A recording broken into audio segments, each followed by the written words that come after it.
Nightcast. Stephen Lloyd Gilbreth brings you the current news from the world today and how it relates to Bible prophecy. Understanding the end-time events leading to the peaceful world tomorrow. Ladies and gentlemen, Stephen Lloyd Gilbreth. Well, greetings, friends, and welcome to this November 4th, 2013 edition of Nightcast. Tonight in the news, we've got several stories coming from Egypt. We've got film footage showing Mohammed Morsi in court. Pictures have been shown of Egyptian television, on Egyptian television, of Mohammed Morsi arriving at court where he's gone on trial. He and 14 other Muslim Brotherhood figures face charges of inciting the killing of protesters outside the presidential palace in 2012. Protests took place outside the court and elsewhere in Cairo, and there was also disruption inside the court. The judge adjourned the trial until January. The BBC's Orla Gorin was in court. Well, I was inside the courtroom for what was a very noisy and at times chaotic hearing.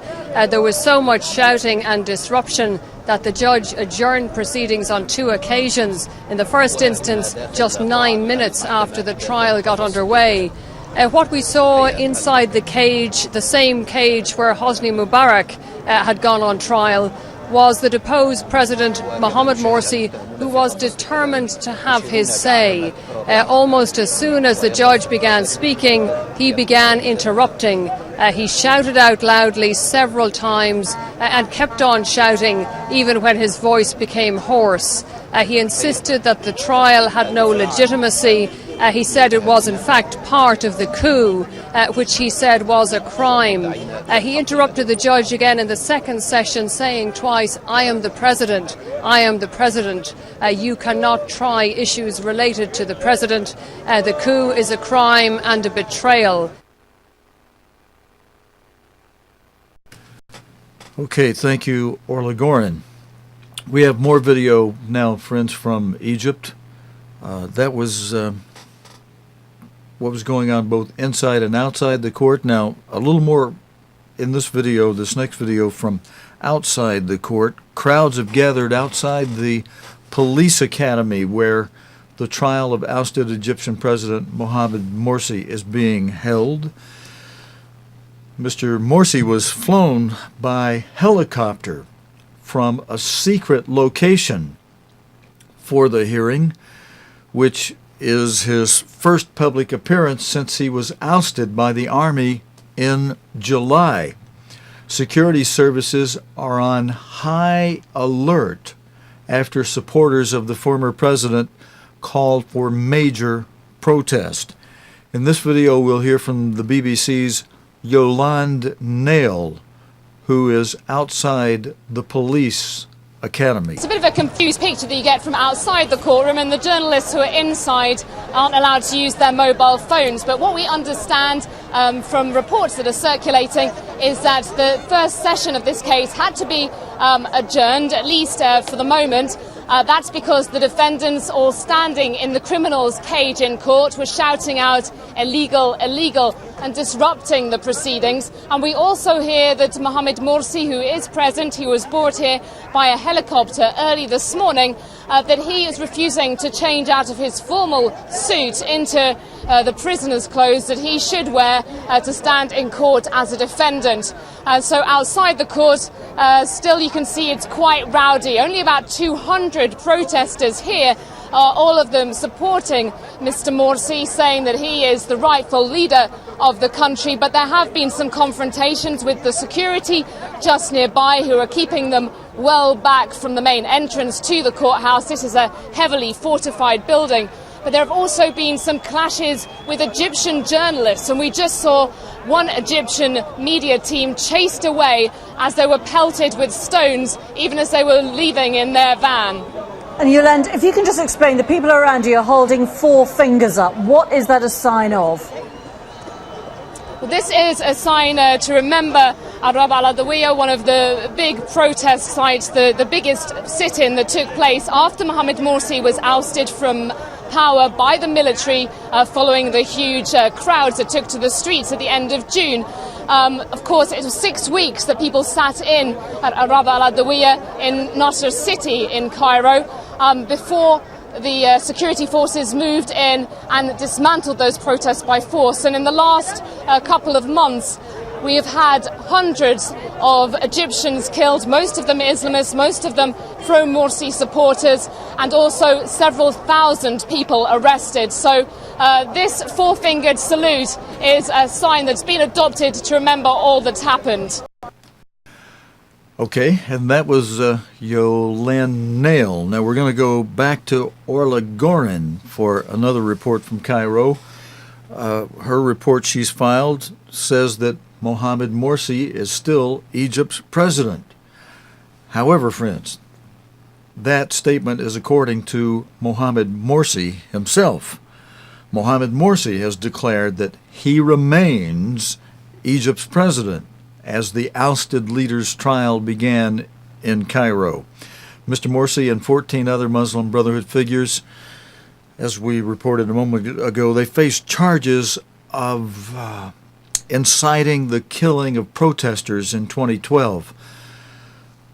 Now, this updated report provides this information. The trial has been adjourned. We told you earlier it was adjourned until January, and the exact date is January 8th. That the trial has been adjourned until. The trial has been adjourned until January 8th. And here is Orla Gorin with an update. A relaxed arrival at court for Mohamed Morsi. The ousted Islamist wore a dark blazer. Officials say he refused a prison uniform. Only state TV was allowed to film, and it released its footage without sound. Inside, he joined his co-accused in a cage in the same courtroom where his predecessor, Hosni Mubarak, has been on trial. Egypt's first democratically elected president, now behind bars, but still defiant. "I am President of the Republic," he shouted, "and I am here against my will. What is happening here is providing cover for the military coup." Chaos erupted several times, some Egyptian journalists yelling, "Execution! Execution!" The judge called in vain for quiet, but there were shouting matches between supporters and opponents of Mohamed Morsi. Security for this hearing was incredibly tight. It was several layers deep. But what we witnessed inside the courtroom was a deposed president who was determined to have his say. Mohamed Morsi spoke out repeatedly, shouting at the judge, even when his voice became hoarse. Throughout the hearing, he and his fellow accused kept repeating they did not recognise the court. It was a very different picture last June, when Mohamed Morsi was triumphant at the ballot box. 12 months on, massive protests at his divisive rule. The army removed him, saying it was the will of the people. A military-backed government is in charge here now. It denies the trial is politically motivated. The judicial system in Egypt is independent. President Mubarak has been under trial and he has given all the rights to defend himself. The same goes to President Morsi and same goes to anyone. Nobody is above the law. But this human rights campaigner, who was in court today, says the trial is part of a campaign against Morsi's Muslim Brotherhood. There's a broader context of massive crackdown against the Muslim Brotherhood as an opposition. Many of their senior and middle rank leaders are already detained without charges. Some of them do not have access to lawyers, so there is a worrying pattern of targeting the Brotherhood. Its supporters met with tear gas in downtown Cairo today, having failed to deliver the mass protests they promised. The Brotherhood is now banned, and the former president is facing what looks like selective justice. Orla Gorin, BBC News, Cairo. Okay, friends, let's turn to news from Germany, where some stolen Nazi art was found in a Munich flat, a Munich apartment. Nearly 1,500 paintings confiscated by the Nazis in the 1930s and 1940s has been found at a house in the German city of Munich. The trove, the treasure, all these art findings, is believed to include works by Matisse, Picasso, and Chagall. Will Compertz has this report from Munich. Gets you in this room. What did he tie you up with? One of those orange extension cords. Oh, I was tied up like a fish. friends, An ornament on the wall. I get this. Actually, we don't have the footage on the report from Germany. But what I do have, I think I will show you this clip on some of these clips that we are missing. I'll try to catch those up by the end of the week. But I do have the video that you were just seeing a portion of. That was Michelle Knight. Some of you may recognize the young lady who was held captive in a house in Ohio. And let's see if we can get that back up. She was one of the 3 women who were held in brutal captivity, as you'll hear in this report, if I've got it queued up again in the right place, for about a decade in that Ohio house that has been described by a number of people describing her imprisonment to the U.S. Chat host. In an advanced clip released by the Dr. Phil program, Michelle Knight told host Phil McGraw that her captor, Ariel Castro, who you will remember hung himself inside his jail cell and in prison, he told host Phil McGraw that Ariel Castro used an orange electric cord to hang her horizontally from the ceiling. And you can see how, as this is being told to the host, how shocking he finds this. She said, I'm going to let her tell you herself. Let's go to this report that Miss McKnight gave. She was 21 when she was abducted in 2002. She was freed in May when fellow captive Amanda Berry escaped from Castro's house and alerted police. Here's now that report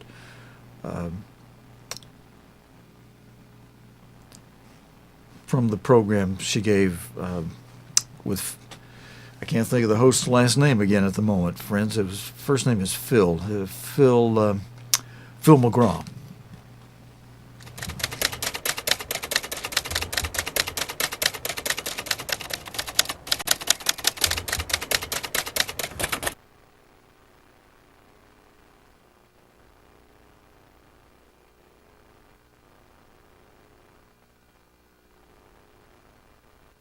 Gets you in this room. What did he tie you up with? One of those orange extension cords. I was tied up like a fish. An ornament on the wall. Yeah, it's the only way I can describe it. I was hanging like this, my feet, and I was tied by my neck and my arms with the extension cord going like that. Oh my God. So he tied your hands and feet and also around your neck and hung you. Okay, friends, let's tell you what.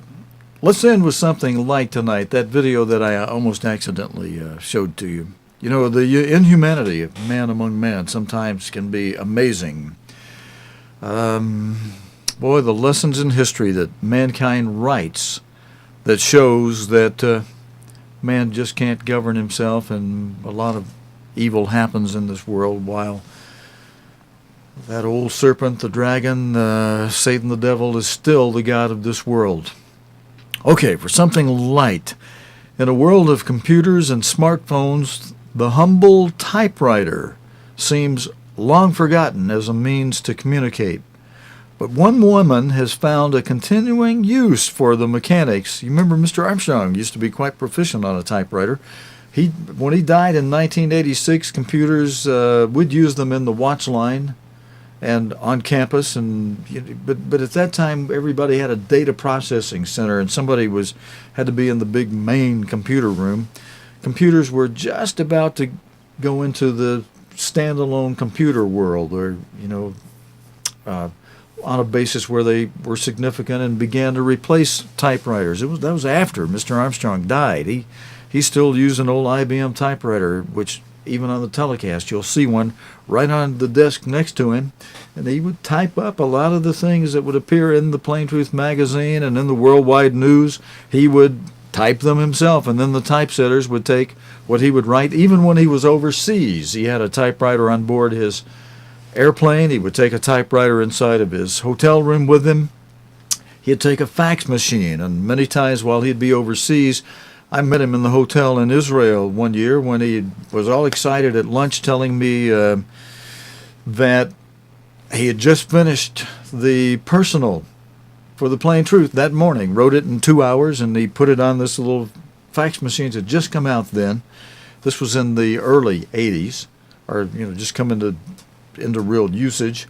Only big companies would have them. They were extremely expensive then, but he had one with him, and Pasadena had one at in the typesetting room and in his office. And he told me, I put it on the fax in my hotel room and, hooked it up to the phone, and Pasadena got the personal that he wrote from his hotel room that morning that he was all excited about by lunch. He had finished that, and then he was going back up to his room, his room happened to be right next to my room at that particular time. I was already in the hotel when he and his crew and the television crew moved in, and the hotel put Mr. Armstrong in the room right next to my hotel room on the same floor. I learned later, though, from some of the people that, Steve, you really should move down to a lower floor because we have a hierarchy thing we all do here. Mr. Armstrong gets the upper floor, and we all get floors below him. So when Aaron Dean told me that, I went downstairs to the hotel lobby. I said, okay, can I get a room on one of the lower floors? And sure, they moved me on down. I just wanted to be respectful and honor the other people that worked full time for Mr. Armstrong and all that. Those of you who know who I'm talking about. Okay, let's go to this story. This is going to feature a lady, if I've got the right one queued up, I hope so. Yeah, this is going to be it here. Kyra Rathborn uses the letters on her typewriter, and she uses the letters, the numbers, and the symbols to create art.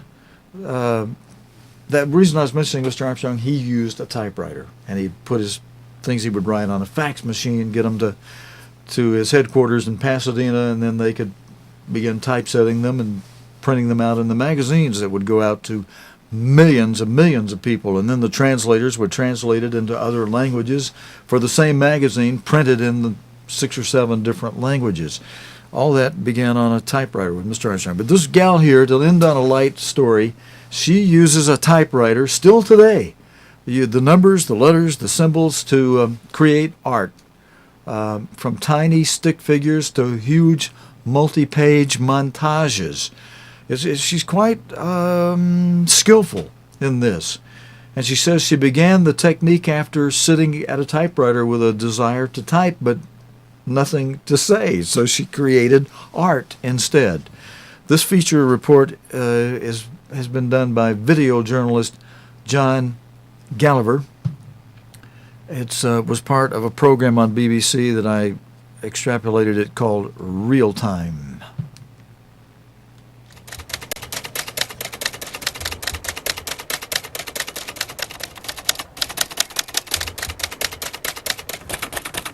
I just had the typewriter in front of me, desire to type, but nothing to say. I just started pressing the same keys and looking at the marks to try and make something visual rather than for making words. I started around 2003, 10 years ago. I just thought everybody must do this.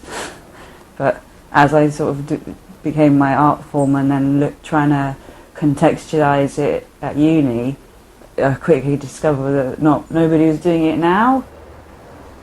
The little figures can be just a few seconds, And then something like the Hammersmith Bridge, I'd go down there and type in situ, so sort of 2-3 hours each time over 10 or 12 sessions like that. Okay, friends, I just wanted to show you a little bit of that, and some of you may be asking me, Steve, how does that relate to the Bible and prophecy? Well, one of the verses in the Bible says, take notice of witty inventions, and that typewriter was a witty invention. It was something much used by Mr. Armstrong, and this young lady was able to use it in a very creative and skillful way to do art with it instead of typing words.